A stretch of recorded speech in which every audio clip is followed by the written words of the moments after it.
Hey guys, it's Stefan from TutorialAustralia and welcome to Insight. The Worldwide Developers Conference begun today and Apple released and announced a lot of new things. In this particular episode, I'll be going through the new iOS 7. I will be doing a few episodes on the current Worldwide Developers Conference in each video. Okay, so today they announced the new operating system, iOS 7. And Tim Cook described it as the biggest change to iOS since the iPhone, which is a common tag they do use for each device that they put up, which does probably make sense because each upgrade should be the biggest change, although they like to exclaim it after every time. Okay, so the launch of iOS 7 comes just months after the technology giant posted its first profit slide in a decade. So hopefully they get back on track with this iOS 7, and I see a good chance of that because iOS 7 does look quite good and it is a great update.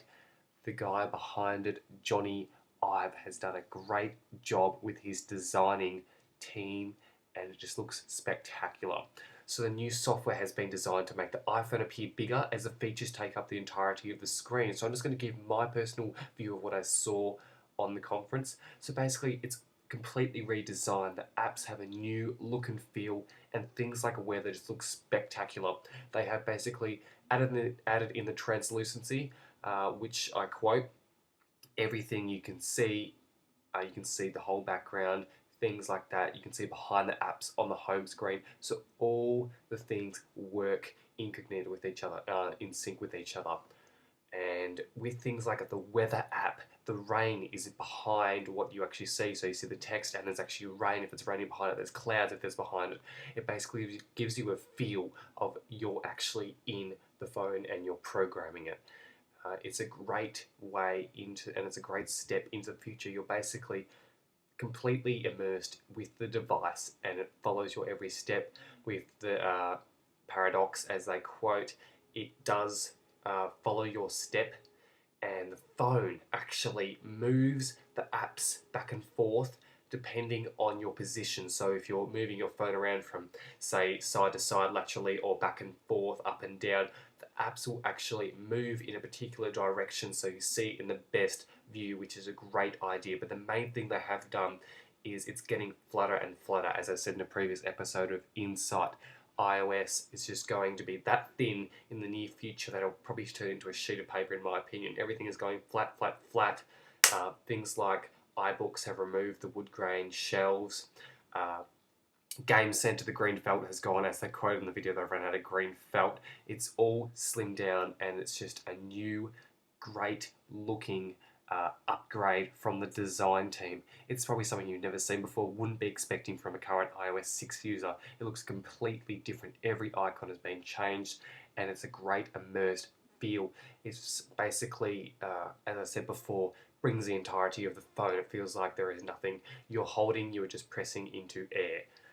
Okay, so the new control center on the phone will enable users to adjust its settings with just one swipe from the bottom of the screen, and text will appear sharper. So with the typography, they have created larger sizes in the Mail app and other things, so it does look clearer, and everything is basically got a kick in sharpness, so everything is immersed with new color panels.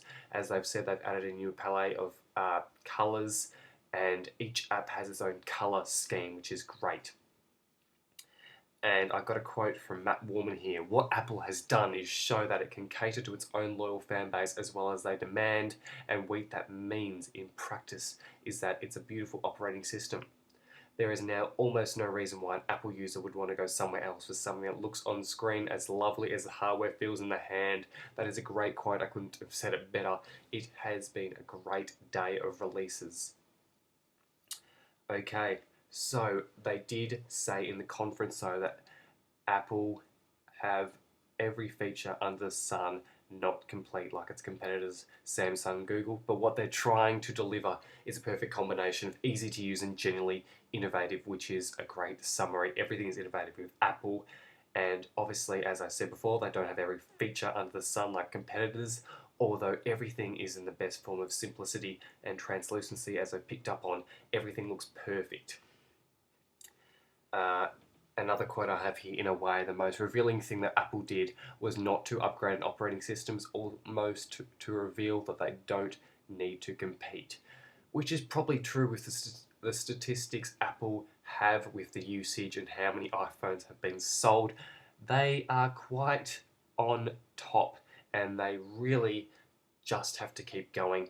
But that doesn't mean they can just upgrade without doing anything. They have to make steps in order to keep that statistic at the top. With iOS 7, the design looks great and they're stepping in the right direction again. I will send you the link so you can have a look at the pictures and maybe the video of the keynote from today's conference. So the wrap up, basically everything is flat. There's a completely new design and it's completely gone into the place of translucency. You can see everything and it basically immerses you in the device. Not major hardware improvements, although design is major. Hopefully you enjoy this episode of Insight. I'll be posting a new insight of everything that was covered, hopefully. Next episode might involve the Mac Pro, or depending on what I go through next. Stay tuned and I'll see you guys later.